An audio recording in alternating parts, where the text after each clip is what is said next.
After trouncing President Emmerson Mnangagwa's ruling ZANU-PF party in parliamentary and municipal by-elections last weekend, Zimbabwe's firebrand opposition leader Nelson Chamisa and his Citizens Coalition for Change (CCC) party say there is no time to rest and have already started drumming up support for next year's general elections.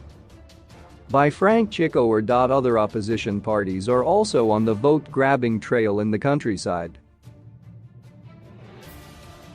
While the CCC has been banned by Zimbabwean police from holding campaign rallies in some parts of the country, Chamisa said it was encouraging supporters to register as national voters to ensure a landslide victory for the presidency and a two-thirds parliamentary majority.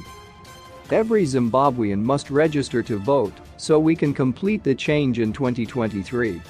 We are also going to push for key electoral reforms ahead of these elections, and we are going to demand that Zimbabweans in the diaspora are allowed to vote because everyone has a right to participate in the country's electoral processes, said Chamisa. The liberation war was fought so that we have one man, one vote, one woman, one vote. We want to make sure we have more than 6 million people voting for us next year. Harare-based development practitioner Rawlings Majid said, while ZANU-PF and the Zimbabwe Electoral Commission had been unrelenting in not allowing a diaspora vote, the opposition should re-strategize on the matter. The opposition parties need to redefine the diaspora target citizens in neighboring countries such as South Africa, Botswana, and Namibia. Citizens in these countries stand a better chance of voting in next year's election, said Majid. It is estimated that more than 2 million Zimbabweans reside in South Africa. For the opposition, it then becomes imperative to think around modalities on how these people can be registered to vote in the 2023 general elections. Although this has its own challenges, the fact that some political parties have branches or structures in some of these countries makes it easier, added Majid. Chamisa's newly formed party managed to win 19 out of the 28 contested parliamentary seats and 61% of vacant seats in several local authorities combined. The vacancies were caused by the Douglas Mwinzara-led MDCT party recalling legislators and councillors loyal to Chamisa after the Supreme Court ruled that Chamisa's ascendancy to the presidency of the opposition party was unprocedural. Mwinzara went on to hold an extraordinary Congress to formally replace Morgan Tsvangirai, who died just before the 2018 elections, barred Chamisa from party headquarters and assumed control of the party's finances. Smarting from a heavy defeat, with his party failing to get a single seat in the parliamentary and council by-elections, Mwinzara also vowed to correct mistakes so his party would win resoundingly in the coming elections. Our strategies going into the by-elections did not work, and our messaging was wrong.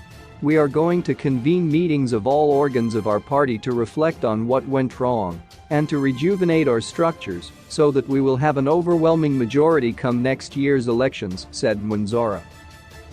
The upcoming election is not only about ZANU-PF, the CCC and the MDCT, but also other political players, including the newly formed United Zimbabwe Alliance and the Freedom of Rights Under Sovereign Forest parties, led by two distinguished businesswomen, Elizabeth Valerio and Manyara Irene Mayanziwa respectively. They are among 23 people who contested for the presidency in 2018 and will try for the top job again next year. Valerio believes the time has come for new brooms to sweep the rot caused by Mnangagwa's ZANU-PF regime. She said there was a need for political and economic stability to restore confidence and trust in Zimbabwe. That starts with the national leadership, and that is why we are building a new government. We need a completely new government in Zimbabwe, said Valerio. We have to stop looking for solutions from other countries and focus on homegrown solutions. This will pave the way for the revival of industries, increase focus on skills training, and create more jobs. We will strengthen our economy by developing local products and services, and we need to stop importing things that we can make here in Zimbabwe, added the businesswoman cum politician who has promised to set up at least 30 companies in Zimbabwe by year-end in order to create employment for women and youths. Mnangagwa said her party's focus was on jump-starting the country to join the global economy, eliminating corruption in all the organs of state, commercializing and mobilizing the public sector. We are rooted in solutions-oriented economic transformation driven by innovation and development, mechanization, industrialization, global trade, transparency, accountability, superior logic and taking the people forward through participation, said Mnangagwa while launching her 2023 election manifesto in Harare recently. We are going to field candidates from the presidency, legislature and council elections. We are ready to govern, added the forest leader. Election promises by opposition parties come at a time when businesses are closing shop and many people are losing jobs.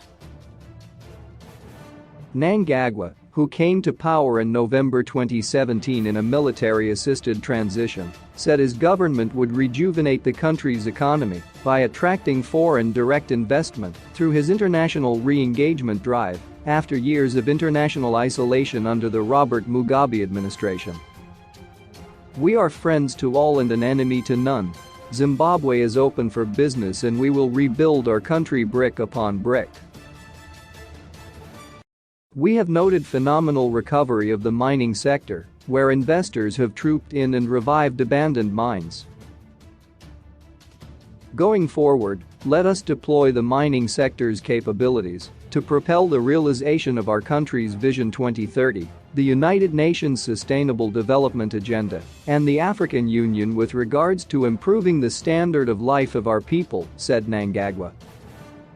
He said the mining sector had grown from $2.7 billion since 2017, when he assumed office, to $3.5 billion in 2020 and to $5.2 billion in 2021, and is expected to reach $8 billion this year. Despite erratic rainfall, the president expects most people will be able to put enough food on their tables thanks to his Fambudza and Twasa agricultural program, which provides free inputs to farmers. But former chief economist in the finance ministry Masimba John Manyanya said the government needed to do more to grow the economy. We need to boost our exports and reduce our import bill and create a conducive environment to do business. The prosperity of any country is based on good economic policies and political stability. This is what the government has to fix, said Manyanya.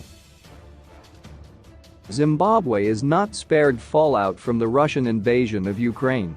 The country imports most of its wheat from the two warring countries and may soon face bread shortages.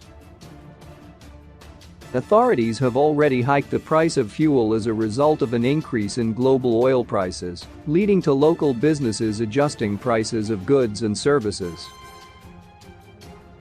Despite the country's poor economic performance, ZANU-PF spokesperson Christopher Mtsvangwa said his party would build on electoral gains in the parliamentary and municipal by-elections to romp to victory in 2023. We grabbed 2 seats that were in the hands of the opposition, and, in constituencies where we won with huge margins. We will continue with our people-centered and development-centered approach. The people believe in President Mnangagwa's development programs. They don't want to associate with people who go to the West to ask for sanctions against them. What kind of leaders are they who want to make people suffer first so that they can lead? People want good lives, said Mtsvangwa. ZANU-PF did indeed gain 2 parliamentary seats from the opposition, but the CCC said the governing party used violence, intimidation tactics and food as weapons against it. ZANU-PF said the elections were free and fair. Daily Marverick.